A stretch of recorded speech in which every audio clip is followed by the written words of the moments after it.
Probably the biggest thing is self-confidence. It's given me more energy. For the fact that I'm now fitter, I can run if I choose to, I can play football with my grandchildren. I think one of the biggest things as well is the mindset change. The increase in strength. Welcome to the Trinity Podcast. My name is Laura and I am one of the senior support coaches for Trinity. Today I'm interviewing Charlotte, who started her Trinity journey in January this year. Charlotte was recommended to me by her coach Clodagh due to her hard work, dedication and, most importantly, her wonderful humour.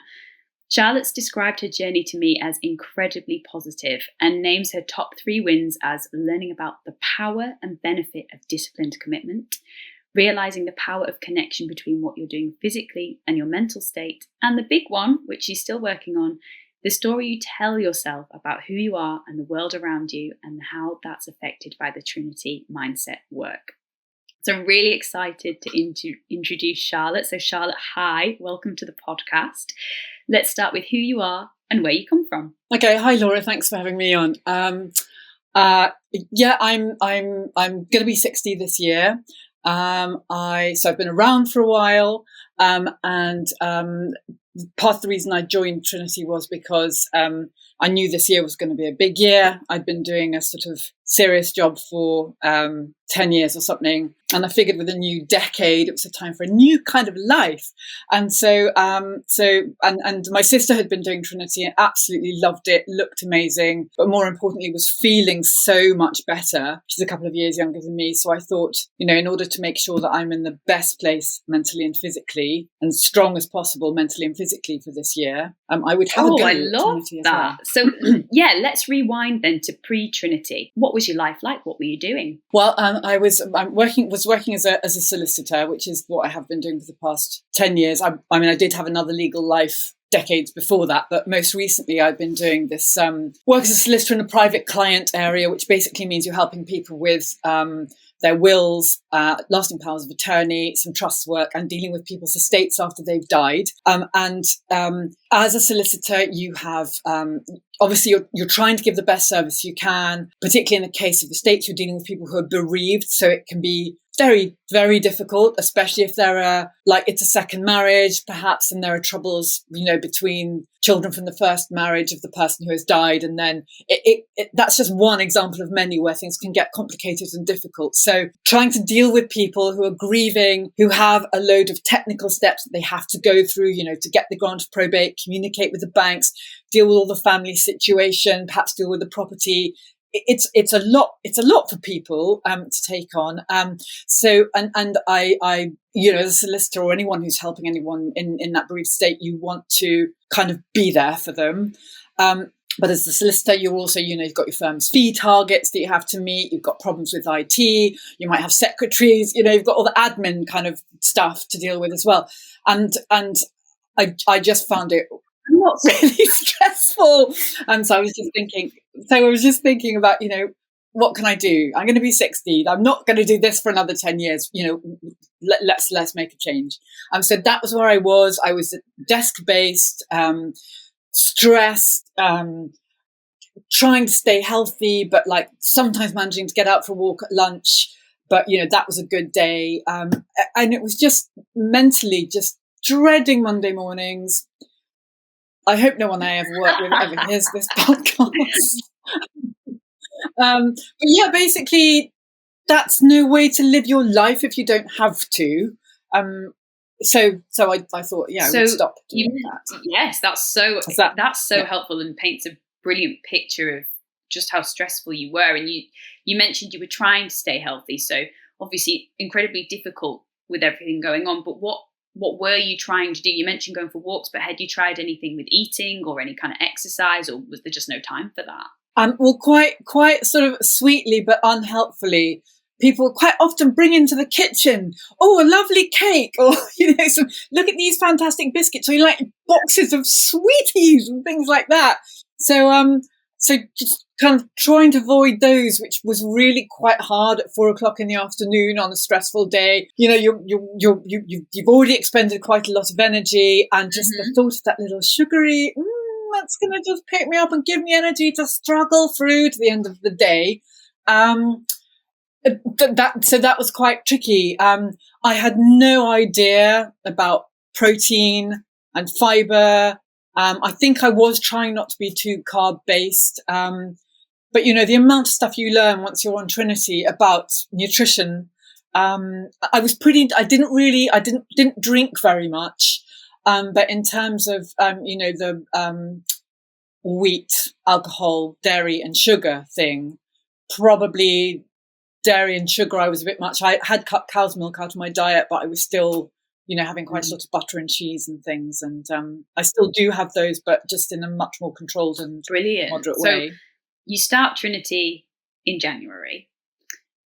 And how was it at the beginning? So you've mentioned there the wheat, alcohol, dairy, sugar, which for context is our first 2 weeks we do what's called a diet makeover, where we eliminate them. But like you say, we do bring in more flexibility. So can you cast your mind back and remember your first starting? Like, how did you feel? Were you skeptical? Were you excited? How did you feel? I was really excited and positive from the word go, because, as I say, I'd had my sister who had already been doing it for 2 years by that time. So I had the evidence in front of my eyes of someone who I know extremely well and love. Just, she'd got to a stage where she'd been kind of really feeling, oh my God, I'm getting old. It's all over. She's a couple of years younger than me, as I think I mentioned. And, all of a sudden she was like wanting to spring off the sofa and do things and get up in the morning. And physically she said she was a lot less achy. She was looking great because she'd been working out and had just become a much more, just a much fitter looking physique, than before. And physically so much stronger. She could, like, now we garden together one day a week for my mum, and she is like, what, really, oh, I'm doing a stupid strongman pose which no one will be able to see, but she's really, really, she can lift and push and pull, and it's just so different from what it had been for her a couple of years before. So I had that evidence in front of my eyes. So no, I was only excited and looking forward to this year, and knowing that by joining Trinity, I was doing something that was really going to be an investment, because it's a lot of money, and I thought I was going to give up my work. But I was thinking, no, that money is an investment. It's going to be really well spent, and indeed, such has proved to be the case. Glad. And let's touch on. I love your description of your sister and how strong she was. So obviously what we ask you to do from the word go is to start strength training. So have you ever done that before, and how did you find it when you begun? Yeah, no, I hadn't done any before. I'd always, I think probably like a lot of people, relied on not really cardio, but as I think you've probably realised, I didn't join Trinity to lose weight. Although, in fact, I have lost some, and I feel more confident in my body, although I wasn't really aware of not feeling confident before. But, so we live in the country, so just a lot of walking up and down hills, and that kind of thing, really, which was good. But in terms of, what you learn with Trinity about building muscle and then your increased metabolism and burning fat even when you're sitting still, which is good for lazy people like me. That then and then after kind of, I don't know, a few months, you begin to think, oh, well, look, there's a little curve there. You're brushing your teeth and you see this little kind of beginning of a bicep in your arm, and it's very good. exciting. I'm really glad you enjoyed that. And we talked a bit about obviously how you described your stressful job. That was stressful. Were you still doing that at the start? Yeah. Or had things changed in your life, or was that coming as your journey with Trinity progressed? It was coming. So I'd said to myself at the beginning of the year that if I wasn't feeling better in 3 months' time about my job specifically, by the end of March, I would hand in my notice. And that's what I did, because the 3 months passed. I'd started with Trinity. I was feeling better physically, and honestly, if anything, I think I'm trying to be truthful and think back to how it was, but it was just, my life can be better than this. My life can be better, and obviously the mindset stuff had started kicking in, and I remember, can I just say this, because this is such a small thing, but it was so huge. It was the thing, I think, when in the very beginning they only ask you to do it once a week, but then later on it becomes every day, and it's the thing of, think of a win by which Trinity means something that you've achieved, something that you're proud of, something that's been meaningful and positive for you in your life.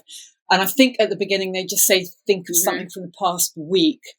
And I remember doing that the very first time and just really being quite shocked by how rusty that mechanism for thinking about something positive about myself and my achievements felt. And I mean, that was a wake-up call. This shouldn't be hard. And now, having been on the doing it for 9 months, I'm spoilt for choice when I think about things, and it's not because I'm a great person or so fantastic. It's just because you begin to learn that the mechanism becomes easier, and you think, oh yeah, I did do that. I did help my mum with that. I did get up early and do that washing up. I did do those 3 workouts this week. I did, there's always a lot of stuff to say about yourself, which in an unboastful way is just factual. And it's really good for you. I couldn't agree more. Like, I think you're so right with the rustiness. That's such a good way to describe it, because we're so used to going, God, you missed that thing. You didn't do that thing. Well, that wasn't very good. And we do get in patterns of thinking, don't we? Yeah. So you gave me some really good things before we started this podcast, little sentences at the start. So it was about power of discipline, commitment was one of them. The power of connection between physically and mentally, and then how you see yourself in the world. So they were how you described it. And you also said that one of the biggest things you've learned is about the mindset. So let's go into that, because I think that can be something that can often be glossed over, and it's so huge. So when you started digging into things like the daily wins and maybe other things, what kind of things helped you to kind of open your eyes to life could be better than this, like you said? Yeah, literally, it was in the beginning, the just those wins, and realizing that as the weeks went by, just through that very small practical exercise, my mindset was changing, my attitude to myself was changing, and that meant that my attitude to the world around me was changing, and I was starting to see things and people in a different way. And one of the really counterintuitive things that in fact Rob said, I'm not trying to manage to string all this together, but it was talking about how people, so I'm not going to be very coherent, but so there were 2 things. One was the thing about dialing up and down, because apparently, people start this and then they, as we say, fall off the wagon, they miss a couple of workouts, they just have a bad evening where they consume a couple of bars of chocolate on the sofa or whatever, and they think, oh no, I've completely messed up, I'll start again next week. And one of the big things about Trinity is, if that happens, don't disaster think. Just think, okay, tomorrow's a new day, I'll start again. It was this thing of the dial, that you can kind of have it at 100% or at 0. And when you blunder in terms of your overall journey, you've maybe lost like 1% or something on your dial. You don't need to think, oh, I've completely crashed now, I'm going to give up. And that way of thinking, of not thinking disastrously, of not thinking black and white, of thinking, okay, now I'm at 20, now I'm at 80, has transferred over into other parts of my life. So whereas before, something would happen and I would take it as a major setback and think, oh my God, I am a complete failure, it's all gone wrong. Now I kind of think, okay, this is a step in the progress of that matter, whatever it is. This is a bad day. That's all it was. It was a bad day. It was a bad moment. I'm not a bad person. I can just carry on. That's a minor setback. Life is full of minor setbacks, as with training for Trinity. So with life, minor setbacks, you can't, just persist, keep going. And another thing, recently, that was the counterintuitive thing that I wanted to mention was, that some people, when they're thinking about, the sort of inspiration, I can't think of the word I want now, but when you're you want to be committed, and you want to work out, but you don't really want to work out, and you're waiting for that feeling of wanting to and to progress to come to you. Actually, if you work out anyway, you'll find that feeling comes to you. It's really weird, and at first it seemed like very cart before the horse type of thing, but then I realized it was true. And again, so that translates over into other parts of your life. Don't overthink it. Just start to take the action, and then that will change how you feel, rather than waiting for the feeling and then taking the action. Anyway, for me at nearly 60, this was all new and terribly exciting. Maybe for some people out there, they're thinking, "Oh, you taking a long time to realize," but it all came through the sort of physically embodying all these things that could have just stayed being mental, and then wouldn't have had an effect on my body and my energy, and hence on my mind and my thinking. To hear. I love. I'm so glad. It sounded like a burble. No, it's very clear. I understand what you mean, especially about the black and white thinking. How you described achieving perfection. It doesn't exist, and I'm always fascinated by the waiting for the right moment or the right feeling, and how much better and more in control of your life are you if you can create it than wait for it to happen. And I think that's what's so wonderful, is that you are able to and completely capable of creating it. And I don't think it's a thing that like you're alone in just realizing that now. I think it takes a lot of practice, it takes work, and it takes reminding yourself some days, doesn't it? So have there been along the way any particular challenges that you've really had to work through that have maybe in the past would have thrown you off, but maybe you've got through it with the help of Clodagh, or just life things that maybe have changed for you? There was something quite particular in that I came across somebody in my life, and I realized that I was second guessing what they thought about me. It was sort of a potential friendship, but I didn't know really whether they wanted to be friends with me. And I found that I was kind of thinking, oh no, they're probably thinking this, that, and the other about me. And then somehow, again, connected to this whole mindset thing, and thinking, reminding yourself practically of the things that you've done, which are good and positive. Somehow from that, it just sort of morphed into realizing that I was totally writing this script in my head, which was not founded. There was no evidence. There was nothing in reality in the way that this person was behaving that was making me think, that gave me any ground for that. I just totally, and again, it was realizing that it is a mindset thing. It is like that rusty mechanism at the beginning of not being able to think of wins. It's just this trying to step back and look at some reality check, I suppose, and realizing that I had been making myself unhappy by this imagined narrative that I was telling myself. So, it's difficult to really pinpoint the relationship between, that practice of wins and thinking more positively, and that really real life experience involving another person. But they undoubtedly were connected, and it was just, and now we're friends, because I stopped thinking, oh, do they like me? Do they, and this sort of thing. And so that was a big thing. And it's also, in my relationships with my friends and my family as well. Yeah. It all feeds in. To that.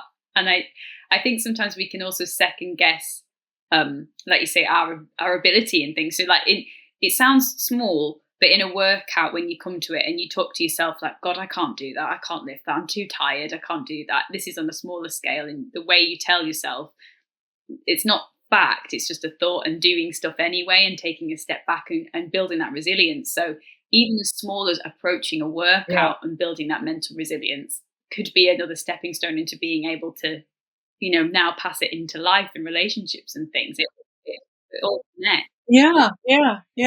And Rob is really, really, really good on all that stuff, isn't he? Rob Burkhead, the founder of Trinity, who does say, that voice in your head, it's there.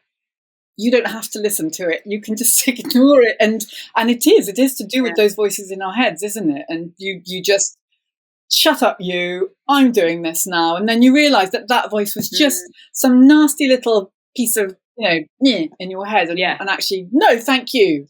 Leave the room. Awesome. I'm getting I rid of love this that. now. Yeah. So I have one final question for you. It's quite a big one. And I know obviously you saw your sister do this as well. But what would you say to someone who was going, well, that sounds good. Maybe I should do it. What would you say to them if they were thinking of joining?